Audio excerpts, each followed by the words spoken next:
So guys, nandito tayo sa may Imus Cavite, Barangay Sabang. So meron kasi tayo dito na daanan. Itong ginagawang flood control. Oh. Grabe guys, ang dami ng bakal niya guys oh. Ngayon lang ba ito nagawa ng flood control? Kasi dito wala oh. Ang laki na kayang kinain ng ano. Yung na landslide, na lupa. Ngayon lang yata ginawa ng flood control dito eh. You know, sulit din oh. Sulit din yung bakal guys oh. Hindi para natin ang drone to guys. Makita niyo sa taas. Ang ganda.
Sino ba mayor dito?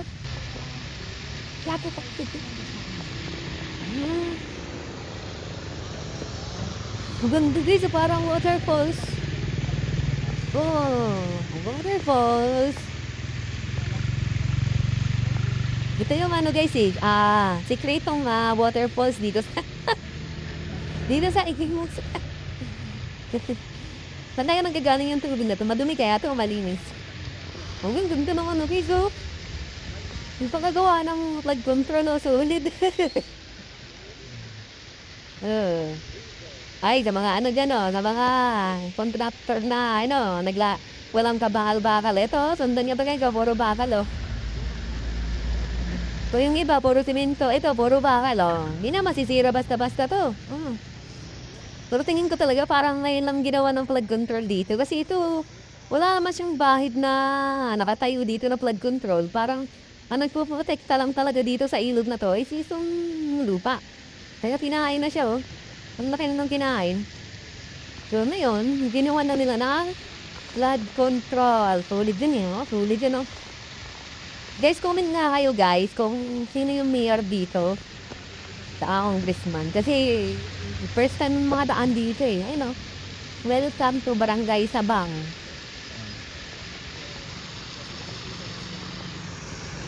Selfie ng mayor dito. Anong lugar to? Gentry na pala to. Thank you. Gentry? Akala mo dance to. Mali tayo ng info guys. Bahala na kayo guys sa mga taga rito. Ayan o, ito lang palatandaan guys o. Ayan o, ayan. Wala rin kasi nakasurat dito sa bridge eh. Oo. Ayan o, Barangay Sabang. Barangay Sabang. Welcome to Barangay Sabang. So, like guys, solido yung mga flood control na dito. Wala talagang kawala yung tubig. Pero naganda dito guys kasi walang mga kabahayan dito sa palibot. Ano, walang mga kabahayan. Kahit tumaas yung tubig, wala siyang maapektuhan ng mga kabahayan. Ang ganda. Kung malinis yung tubig dito, sarap maligo. Diba? Tingnan natin sa kabila. Ito yung tawid guys eh.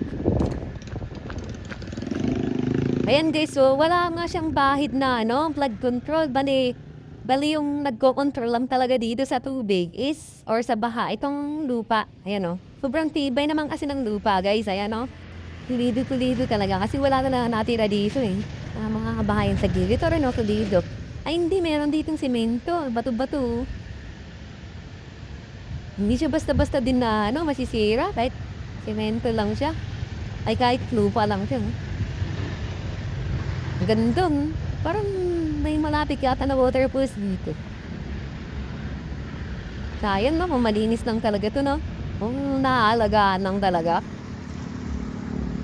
Marami pa siguro hanggang siguro ngayon may mga naliligo dito sa gilid ng ilog. Nakatira kaya sa ilalim ng ilog? Uy, nakakatakot. Guys, oh. Just comment nga kayo guys, sinong ano dito? Baka dayo lang tayo basta dito. Dahil mga puntas. Sulit kahit hindi na siya lagyan ng ano, kahit hindi na siya gawan ng ano, yung semento. Yung lupa pa lang sulit na. Kaso nga lang, sa katagalan, pag nadadaanan to ng mga malalakas na agos na baha or ng nailog, unti-unti talaga siya mauubos. Ano, may mga marka na siya na ano na lalis na ito. Na nakakain ng ano, pangagos.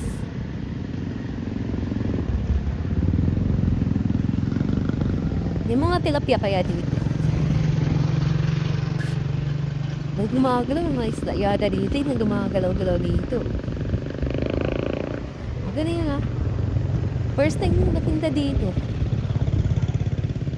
Ganda rin, parang ano, probinsyang-probinsya guys, maliwalas. Tsaka, yung simoy ng hangin, maliwalas. Tsaka marami kasi mga punong-puno no.